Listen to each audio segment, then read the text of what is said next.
how to delete recorded video or media on Blackmagic camera app. So if you have some media recorded on Blackmagic camera app on your phone, so this could be on Android and it could be on iPhone, and then you want to delete the recorded video on the Blackmagic camera app now, then this video is going to walk you through how to do this step by step. So if at the end of this you found this offer informative, please don't forget to like and then subscribe. Now the first thing you want to do is just go ahead and open the Blackmagic camera app.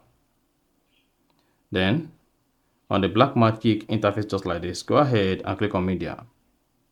And once you click on media, here you have access to all the videos or media you've recorded on Blackmagic. To delete any of this media, you just need to do is press and hold the media. To delete any of this media, you just need to go ahead and click on it once. Then click on the trash icon at the top right.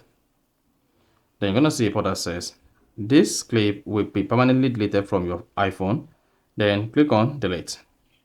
Then you should see the media you selected deleted. So you can repeat this on all other media you have on the media on the Blackmagic camera app. So that is basically how to delete videos or media on the Blackmagic camera app on your iPhone. So if you found this offer informative, please don't forget to like and then subscribe.